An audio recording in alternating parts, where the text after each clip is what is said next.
तरी आपल्यासाठी आम्ही महाद्वारापर्यंत आलो असतो. एकाएकी येणं केलं.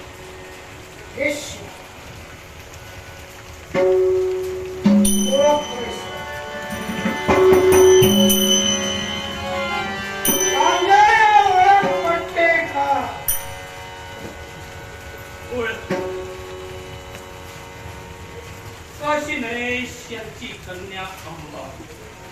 काय केलं या तीन कन्यांच्या बाबतीत? काय केला नाही काय? काशी राजानं तिन्ही कन्यांचा स्वयंवर आणून दिला. साऱ्या देशोदेशीच्या राजकर्त्यांना निमंत्रण दिलं. फक्त हस्तिनापुरात त्यांनी द्यावं आणि म्हणून याचा जाब विचारण्यासाठी आम्ही हस्तिनापुराच्या काशी देशात द्वंद्व झालं. काशीराजांचं स्वार शाल्वराजे उभे ठाकले. त्यांच्याशी सुद्धा द्वंद्व झालं. विजय मिळवे आणि तिन्ही कन्यांना आम्ही अपहरण करून हस्तिनापुरात घेऊन आलो. केलेली कृती आपल्या मतानं योग्य आणि हस्तिनापुराला निमंत्रण नव्हतं आणि हस्तिनापुराचा अपमान होता म्हणून हस्तिनापुरासाठी करावं. हे गांगेय, तुला हेच तुझा गुण शिकविलं बोल म्हणतोय. हेच तुला शिकविलं का? मी माझ्या बाबतीत बोलत नाही. मी तुझी कुदेवता फक्त शस्त्रास्त्र शिकविण्यासाठी. माझ्या पूर्वी सुद्धा तुझी कुदेवता आहे. ज्ञानप्रतापी सूर्यदाना म्हटलं जातं. ज्ञानदानाचारी ज्ञानदान दिलं. 36 वर्ष आपल्या आईसोबत स्वर्गात राहिलं. स्वर्गात बृहस्पती महंतांकडून ज्ञान मिळालं. ते शस्त्रास्त्रांचं नव्हतं. नीतिमत्ता, संख्याशास्त्र, राजनीती तज्ञ म्हणून तुमची सध्या प्रचारात्मक अवस्था सुरू आहे. हे ज्ञान देताना बृहस्पतीने हा धडा दिला होता. त्यांनी ज्ञान दिलं. यापेक्षा जी शपथ हस्तिनापुरासाठी वाहिली, हस्तिनापुराच्या राजकारीचा पायी होऊ नाही. हस्तिनापूरमध्ये सम्राटांचं राज्य आणि त्या सम्राटालाच निमंत्रण नसल्या कारणानं हा अपमान या राजधानीचा अपमान झाला. आणि तो अपमान जर का मी निमूटपणे सहन केला असता, अहो आज एक काशीराजा उठला, उद्या असे 1000 काशीराजा उभे राहतील. मग हस्तिनापुराचं अस्तित्व ते काय राहील? तुझी गुरुदेवता समोर उभी आहे. जाऊन विचारण्याबाबत माझा दुमत नाहीच. जाऊन विचारायलाच हवा. पण ती घटिका नवती ठीक. त्यावेळी सुद्धा चुकीच्या वेळी तुम्ही पोहोचला. द्वंद्व सुद्धा त्या सुबद प्रसंगी केला. पण 3 मुलींचं अपहरण करून आणण्याचा अधिकार या गांगेयाला कुणी दिला?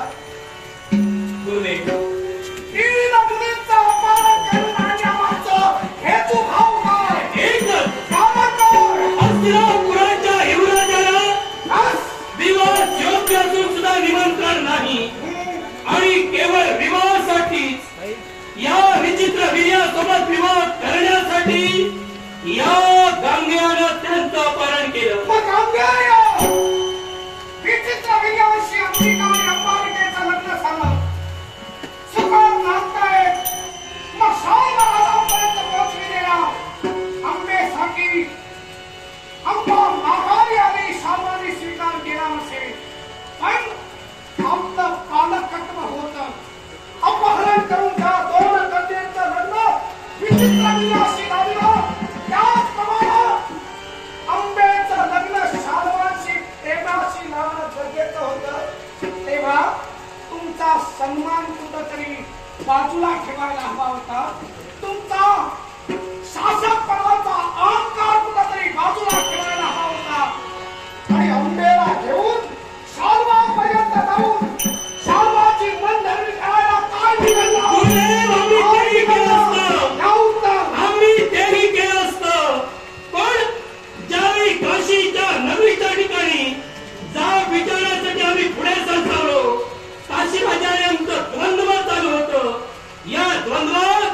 मर्दानी नरेश राजा शाल्व या शाल्वानं मध्यंतरी शस्त्र घातलं एवढंच नव्हे अवाच्य शब्दानं माझ्याशी बोलण्यासाठी तत्पर झाला. युद्ध झालं. युद्धात हार पत्करावी लागली. मग एका ज्या मांडलिकाला एका सम्राटाची योग्यता कळत नाही अशा मांडलिकाकडे सम्राटानं एक जाचकडून जावं आम्हाला पटत नाही. एवढे मान्य नाही.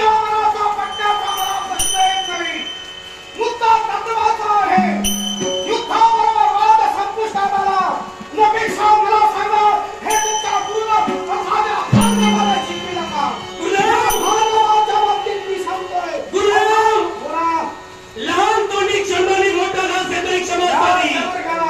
तत्वाच्या गोष्टी तुम्ही जर का मला सांगत असाल तर पितृ देवतेचं तत्व राखण्यासाठी मातेचं शिर तुम्ही सुद्धा धडावेगळं केलं. त्या अगोदर तुमचे बंधू आले त्यांना ते शक्य झालं नाही. मातृ वात्सल्य त्यांच्यामध्ये जागृत झालं.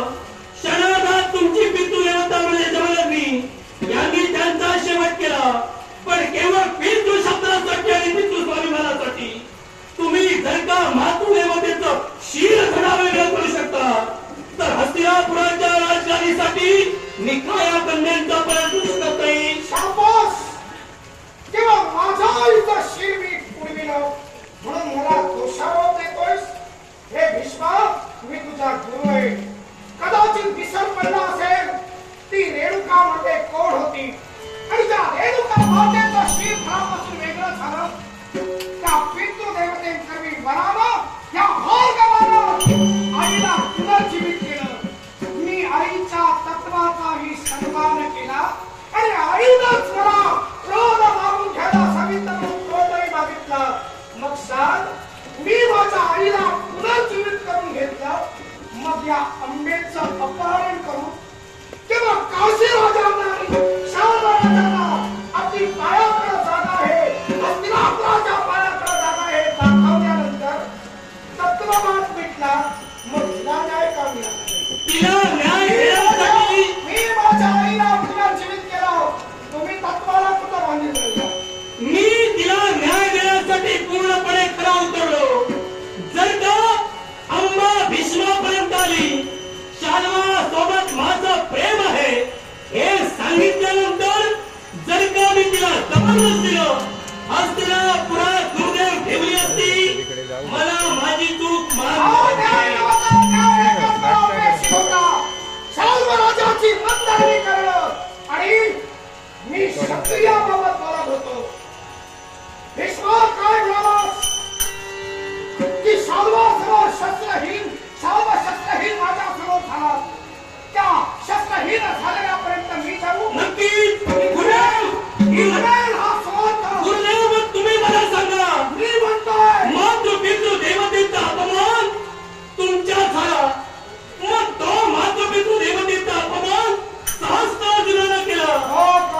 अर्जुनानं केला. पण एकानं केलेला अपमान, मग त्या अपमानाचं शासन तुम्ही समस्त क्षत्रियांना दिला. 21 वेळा ही पृथ्वी तुम्ही क्षत्रिय केला. मग मातृ पितृ देवतेच्या स्वाभिमानासाठी ते जर का पुत्र थटू शकतो तर राज्याच्या स्वाभिमानासाठी गुरुदेवाच्या चरणात 21 वेळा पृथ्वी भार्गवाला निक्षत्रिय केली. हे तुझे शब्द. तू कोण?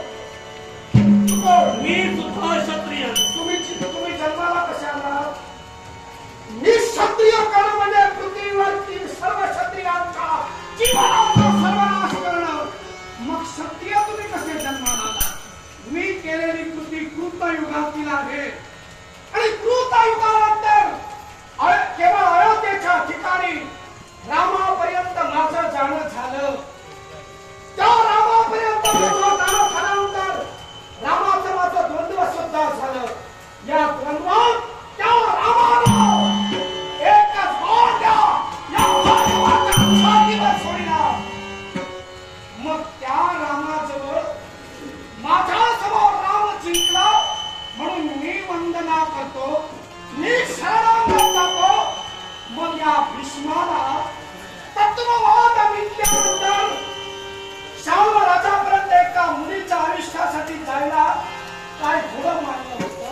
गुरुदेव, बिघडलं असतं का? तुम्ही जर का तुमच्या तत्वासाठी खटला, मातेचा शिरधडा वेगळा केला, समस्त उन्मत्त क्षत्रियांना तुम्ही न्याय दिला, म्हणून म्हटलं क्षत्रिय जन्माला आले कसे? शेवट जर का तुम्ही साऱ्या उन्मत्त क्षत्रियांचा केला, तर तुम्ही तुमच्या तत्वाशी जर का एकनिष्ठ राहू शकता, तर हा देवव्रत सुद्धा आपल्या तत्वाशी एकनिष्ठ राहू भीष्म, शकतो. क्षत्रिय पुन्हा जन्माला आले याला कारण आहे. क्षत्रियांचं समूळ उच्चाटन भार्गव करणार होता, पण एक मुलगा ज्याचं नाव अश्मक, त्या अश्मकाला मारण्यासाठी जेव्हा भार्गव गेला, तेव्हा त्याच्या आईसोबत अनेक स्त्रिया विवस्त्र झाल्या.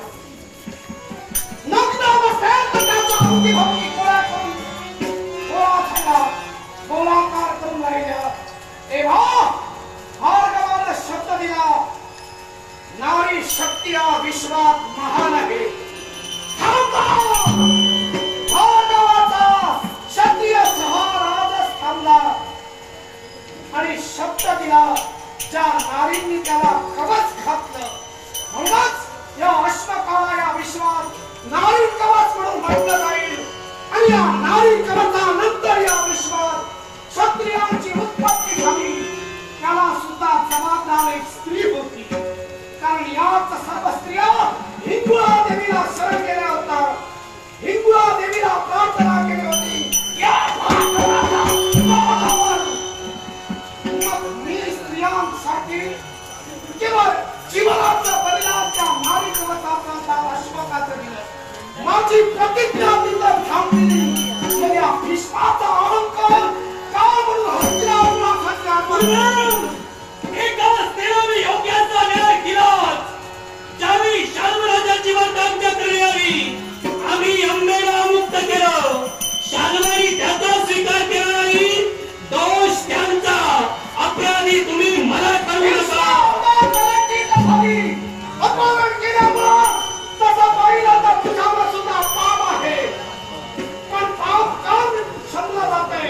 ऐक, अंबेबरोबर शाल्वराजानं केवळ प्रेम केलं होतं म्हणून तुझं पाप क्षम्य आहे. नपेक्षा 8 प्रकारानं तू सुद्धा पापी आहे.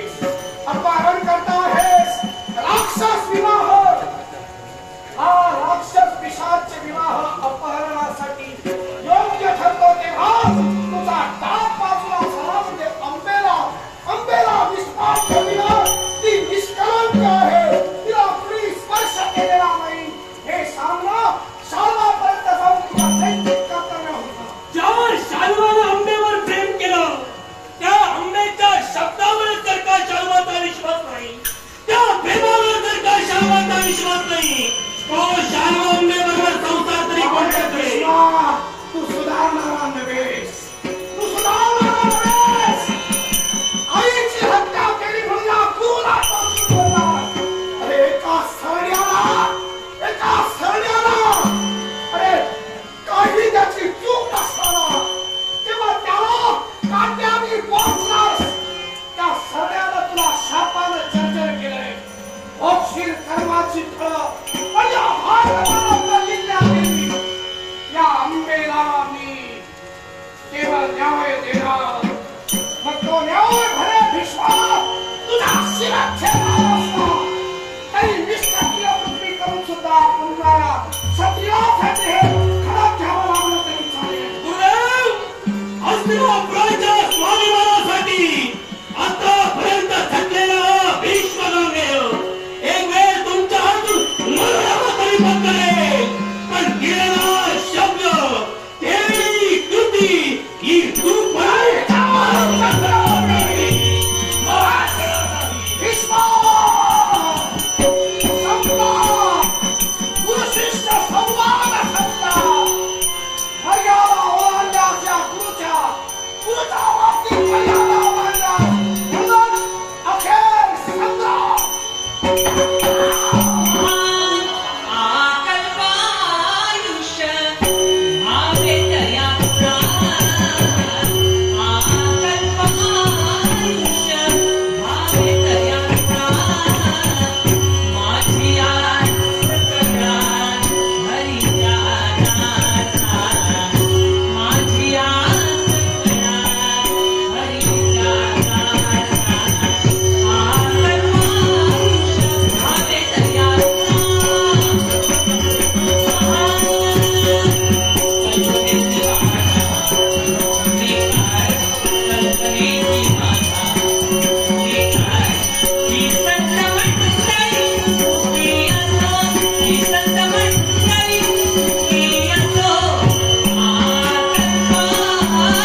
तो व्यक्तिगत नव्हे, हा गुरु शिष्याचा वाद सुद्धा नव्हे. गुरु म्हणून माझ्या हृदयात तुमची जागा अजूनही तीच आहे. पण हा जो वाद आहे तो तत्वाचा वाद आहे. पण या तत्वाच्या वादात चांगले आपलं सत्व केव्हाही होरपळू देणार नाही. आणि म्हणून युद्धाप्रथम नमस्कारासाठी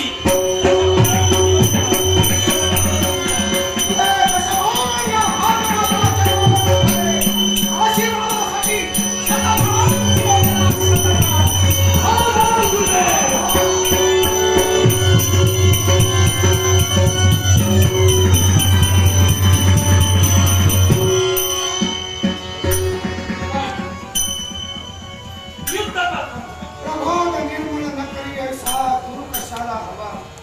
आणि गुरुपदी निष्ठा न भरी ऐसा शिष्य कशाला हवा.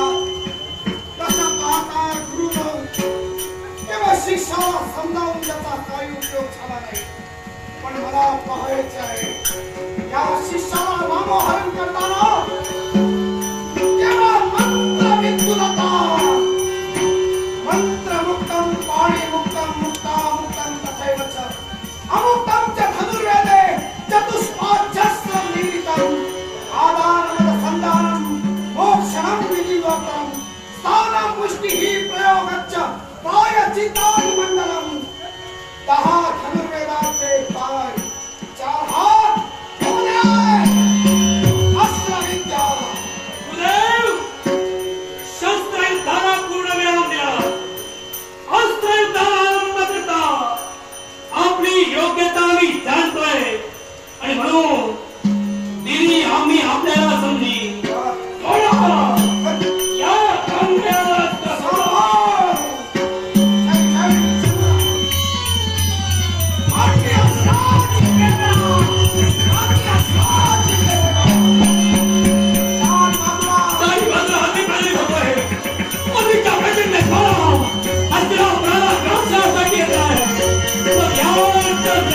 प्रतिकार होऊन यावे. ओम नमः शिवाय.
पण शिष्य दोनच.